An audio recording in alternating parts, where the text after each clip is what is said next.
If you're an investor right now, you're probably feeling this strong pull in two totally different directions, right? On one side, you've got the safe, steady path of just growing with the market, and on the other, you have the absolutely electrifying, high-stakes world of AI.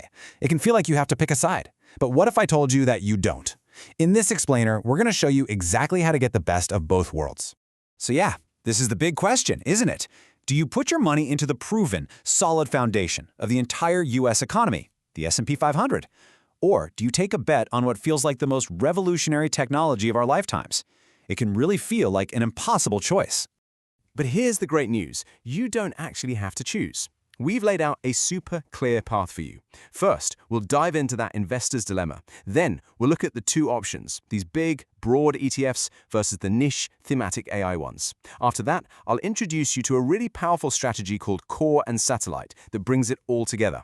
And then, we'll wrap up with a simple, actionable plan for building your own portfolio. Sound good? Let's get into it. Okay, let's start with this feeling, this tension that pretty much every investor is wrestling with right now. You know, on one hand, you have all this wisdom telling you to just stick with broad, diversified funds for that slow, steady, long-term growth. But on the other hand, there's that powerful fear of missing out, right? You're watching these AI stocks just skyrocket and you're wondering, am I leaving life-changing money on the table? Now, before we get any deeper, let's just make sure we're all on the same page with what an ETF is. You know, an exchange-traded fund. The easiest way to think about it is like a basket of stocks. So instead of going out and buying individual stocks one by one, you can buy just one single share of an ETF and bam, you instantly own a tiny piece of all the companies in that basket.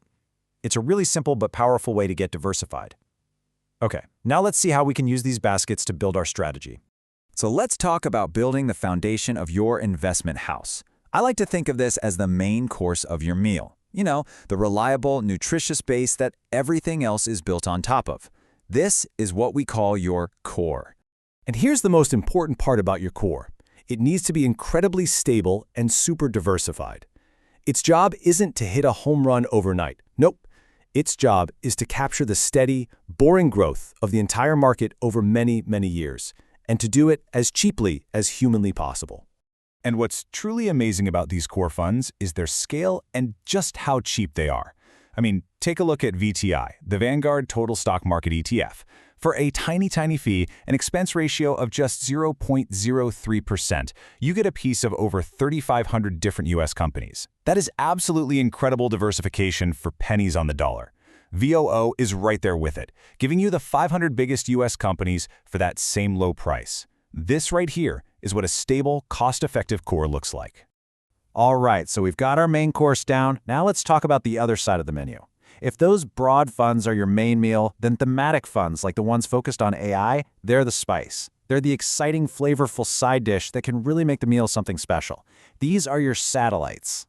And satellites are pretty much the exact opposite of your core. They are not broadly diversified. They're highly concentrated, laser-focused bets on a specific theme you really believe in, like the AI revolution. The goal here isn't slow and steady. It's to try and capture potentially explosive growth.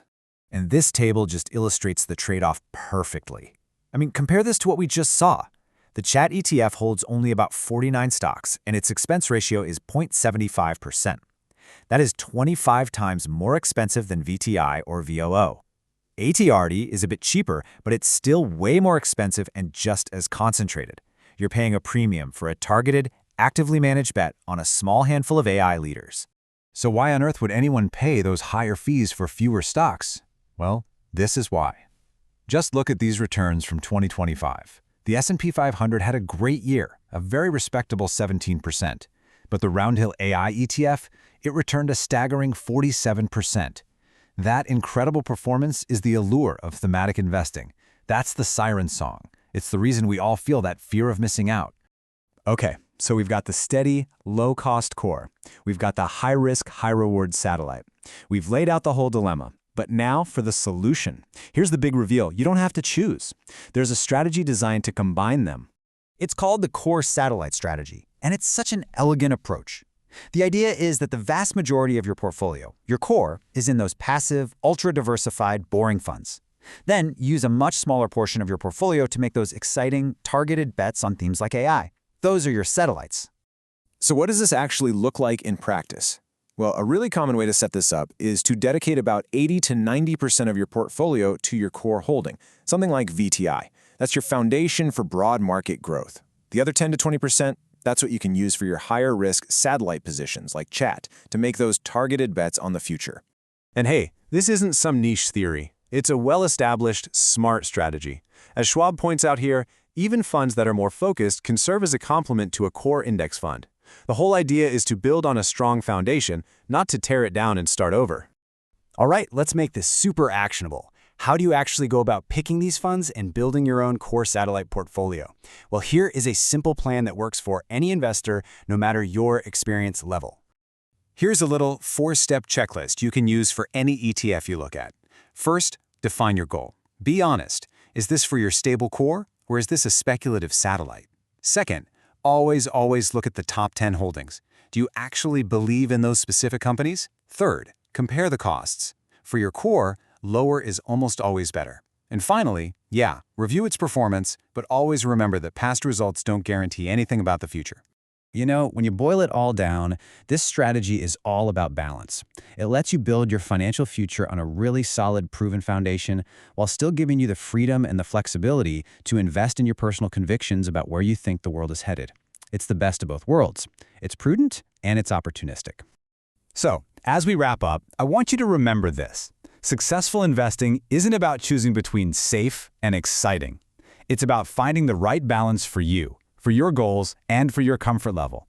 We've given you a really powerful framework to do just that.